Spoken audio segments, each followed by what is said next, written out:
Welcome to Fireside Yankees. My name is Alex, my co-host here, Nick Nielsen. And today we're looking at catchers. Jose Trevino looking good. Kyle Higashioka looking bad. So we have to make a decision here. General manager Brian Cashman is likely saying to himself, I don't know if I trust Higashioka to hold down the fort if something were to happen to Trevino. And Jose, he's been doing pretty well on offense lately, getting on base, making some nice hits.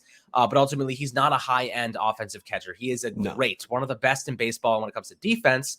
But we want to talk about one specific player, maybe toss in a couple of names that the Yankees could look at to find some, supplementary players to fill that catcher position, inject some more talent, maybe help the bottom of this batting order. Before we dive into the one main guy that we both have in mind, Nick, how are you doing tonight, my friend? I'm doing very well, Alex. Missed no Yankee baseball yesterday on Memorial Day. First of all, how screwed up is it that the Yankees don't play on Memorial Day or 4th of July this year?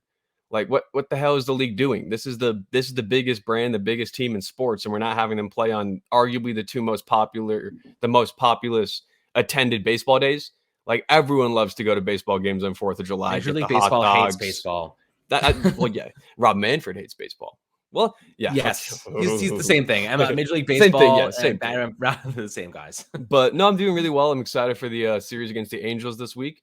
We play some exciting baseball players. We get to see Tyler Wade and Andrew Velazquez return. It's Squid Day today for the Angels, I believe. So he's starting at shortstop for them. So it'll be a fun game to see some former Yankees. Hopefully we can hit around Syndergaard today. And there's a lot of things I'm looking forward to this series. Like a lot of things I'm looking forward to. So I'm doing quite well. I love to hear it. Yeah, Angels, tough team. They're winning some games. They obviously got Mike Trout, Ohtani. Going to be fun to watch them and see what they can do. But hopefully we stifle their chances. And nice to see some familiar faces in Wade and Andrew Velazquez. Big fan of Velazquez, Bronx kid, really making his name. And, he's looked phenomenal defensively this year. Struggled a little bit offensively, but he's known for his defense. So there is that. Exactly. But the catcher position, man, this is one that is going to probably bring some problems in the future. I think it's a brewing issue. And that's kind of what I wanted to talk about. I think that this position could end up becoming a weakness if Trevino were to go down, or even if he just starts to kind of, plateau at a certain point. His offense, is very inconsistent. He's had a couple good games, but altogether, he's not going to offer what Chicago Cubs catcher Wilson Contreras could offer the Yankees if they go out and get him. Now, his value, the Yankees might have to give up Kyle Higashioka and maybe a Trey Sweeney from their minor league system. That would probably would be what it would take to get Contreras. He's arguably the best offensive catcher in baseball. On the other side of it, he's the worst defensive catcher in baseball. That's the problem. It's like, what do you value more? Because he's worse than Salvador Perez at framing runs, at strike rate percentage. He can't really catch anything in the bottom corners of the quadrant. Like, he is legitimately, I think, third worst catcher in baseball or fourth worst defensively. And it's really weird because Jacob Stallings is down there as well. And Stallings has a long time been one of the best defensive catchers in baseball. So something's not right in Miami. But Contreras, as you mentioned, his bat is just so good. So it's like, here's the other thing. Despite being the worst defensive catcher in baseball, he still has a 1.5 WAR. So it's like the guy's on pace for like a 5 F4 season. And that's with him being the worst defensive catcher in baseball. He's got 148 WRC plus. Catcher average is like 81. So Trevino is doing great. I think he has an 87 WRC plus, and we're loving the output and production from Trevino.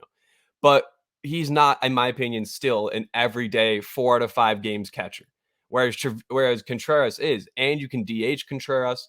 However, maybe that may eat into some of the other guys that we want to DHs at bats. But if it comes to the point in the season where we're looking for a catcher, I think that means that we've already acquired an outfielder. Because that's the only way we pull the trigger on a catcher, is if we've gotten an outfielder and we've gotten maybe another infielder or a bullpen guy, because those two are much more dire needs than catcher is right now. Because even though Higashioka is booty, terrible, awful, at least Trevino is really good. Defensively especially. Like we've talked about it a lot. He has as many framing runs as prevented as Sean Murphy, and he's caught 530 less pitches for best in baseball. So Trevino has earned his pinstripes. But the interesting thing for Trevino is, like, I don't know if you would want to split him or how you'd want to play him, because this season against lefties, granted, very small sample size, only 15 plate appearances, he's posting a 176 WRC plus. And then against righties, he's only posting a 64 against a lot more plate appearances. So it's like, maybe you look for a platoon there. and you just roll with Trevino as your backup, because if that's the case, that's the best backup catcher in baseball. But the problem with Contreras, man, is just like he's getting worse and worse and worse defensively as the years go on. And it's like, Wilson used to be one of the better guys at like throwing runners out. Used to be one of the better guys at picking runners off. And now it's like none of those things are good anymore. He's just a bottom of the barrel defensive catcher, but he's so good offensively that it's a very appealing option to get. However, Alex, let me ask you this. If the Yankees were to complete a trade with the Cubs, and let's say they threw in a bullpen arm just as a package part of it, like let's say David Robertson's part of either one of these deals, who would you rather them go after, Ian Happ or Wilson Contreras? That's a good question, and I think I'd rather go Ian Happ simply because Same. We're talking about Ian Happ, like, right, Ian Happ is replacing Joey Gallo. Right, like in my or Aaron Hicks, or right? Aaron Hicks right now, which is huge, or Aaron Hicks, which is huge. And my entire logic behind Wilson Contreras being traded, the Yankees trading for him, is that he would inject a good hitter into the bottom of the order, right? Mm-hmm. Like he would be a good 6 through 7 hitter, 6, 7, or 8. Yeah. Like he probably landed the 6 or 7 spot, but again, like you said before, he could also be your DH, and I'd rather have him DHing over Joey Gallo, right? If the Yankees went out and got Andrew Benintendi, who realistically isn't going to cost much for us because he's a 1-year rental. You go out and you get Wilson Contreras, right? Benintendi immediately is starting, right? Over Contreras would immediately be starting. Contreras would immediately be starting, but I would rather have Contreras in the DH spot over Gallo or Hicks. Personally, I mean, you just look at his numbers so far this season. He's hitting .264. He has 7 homers, 16 RBIs, and he's getting on base at almost 39%. Yeah. Offensively, he's having one of the best seasons of his career. So, when you're looking at it he's insane that way, he's really really good. Like, it's pretty crazy really how good he is. Defensively, though, 43% strike rate, down from a career high of 51.3% 2020. He's been like unconceivably bad as a framer. He's worse. He's like way worse than Gary, and we hated Gary's defensive abilities, and he's way worse than Gary. So Yankees fans would have to realize he would be one of the worst defensive catchers we've seen in pinstripes in a long time. Like, that's the sacrifice. However, he would also probably go 2 for 4 with a walk and a home run in critical games. So it's like, it's just that double-edged sword. It's like, what do you care more about? And in today's era of baseball, of course, offense outweighs defense. Like, there's a reason Kevin Kiermaier's never been considered a top outfielder in his career, despite him having a platinum glove. But for catcher, I feel like it's such a defensively valuable position and necessary position that I don't know if they'd pull the trigger for Wilson, only because of that. Like, look at our guys that we have in the bullpen. Every single one of them throws a sinker. Look at the guys that we have in our rotation. Every single one of them throws a slider and a cutter. Like, we have a lot of pitches that move a ton and guys that don't really have good control. And we're getting by because Trevino's so good defensively. Like, even Higashioka's been struggling defensively this year.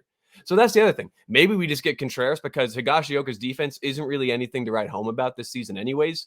And his offense is so potato that it's like, all right, if the Cubs will take you, we'll gladly give you for Contreras in a package deal and give him like a Sweeney or like a Vargas or someone like that. And Elijah Dunham, we talked about him earlier on one of the trade package episodes where we talked about Happ and Reynolds. We talked about trading him. He has been tearing the cover off the baseball in the minor leagues. So we could sell him while he's high and look to get a really good piece for this team. Like, middle infield's still a problem. Shortstop, we gotta. I'm not wanting IKF to touch September baseball. I'm sorry, but we've got the catcher. It's so hard, man. Because catcher, we need to improve on clearly because we can't run Higashioka out there at the same rate that we are. But Trevino also, it's so weird. He doesn't hit well when there's no one on base. But then when like there's a clutch moment, Trevino just like wakes up. It's like the craziest thing in the world. Low leverage situations, he's got a -6 WRC plus in the season. Medium and high leverage, 186, 177. So I don't know what it is, but he lives for the big moments. And yet we pinch hit for him with Hicks. So yeah, that's crazy. But I'll throw this in. I personally don't trust Trevino as an offensive player when the postseason comes around because mainly he hasn't shown that he is a clutch hitter throughout his career. Maybe he has a couple of big moments during the regular season when the pressure is not as hot. But in those big moments, I want Wilson Contreras DHing or pinch hitting for Yeah. Jose Trevino. I don't want Kyle Higashioka or Aaron Hicks pinch hitting for them. So no, you know, that's the problem, another dude. argument to make. Got to get rid of those guys. You know, right. And he's a free agent next year. So he wouldn't cost a lot either. He's not going to cost a lot. He's going to cost you Higashioka, who realistically, what is his ceiling? I think Ben Rortvedt has a higher ceiling than Higashioka at this point. Yeah, right? I was about to say, do you think they maybe ask for one of the farm system catchers, like a Siegler, like a Wells? Bro, maybe I wouldn't give up Wells personally, but Wilson Contreras, I'd give up Bro or Siegler first. Right, me too. So you know, looking at Wilson Contreras, I think that you know he offers you a back end, bottom of the order, like 6 to 8 range. Great hitter. He gets on base a ton. He can DH in big, high risk leverage situations. And it doesn't have to be just for catcher, by the way. He could DH. He could come in and pinch hit for anybody.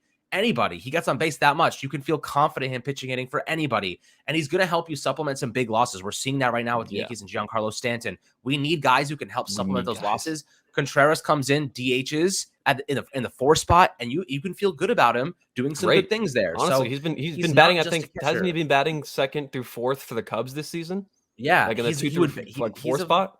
He's a 6 to 7 guy for the Yankees, and that's all you need him to be. And he's going to be a great player for you there, which is awesome. But that's kind of like the short, the skinny on Wilson Contreras and what he offers this Yankees team. I personally think that it would be a great acquisition. A lot of people agree with that. We'd love to hear comments below in the YouTube comments below to make sure that Wilson Contreras, fits the bill. If you have any, arguments against it, would love to hear it. Always love to hear arguments. I love to have conversations. Always here to chat with you guys in the comments. So make sure to hit up the comments as always and like and subscribe below because content daily, good stuff. Great stuff, even. Great stuff. So I was about to say great stuff. Legendary stuff, some might say. Legendary. We're like the legend of Andrew Velasquez and Derek Jeter's on Twitter now. So there's always going to be some fun stuff to talk about. There's a lot of cool stuff going on in this Yankee verse. And I'm excited to keep providing you guys with awesome content as always. So as I said before, make sure to like and subscribe. And we'll catch you guys on the next Fireside Yankees episode.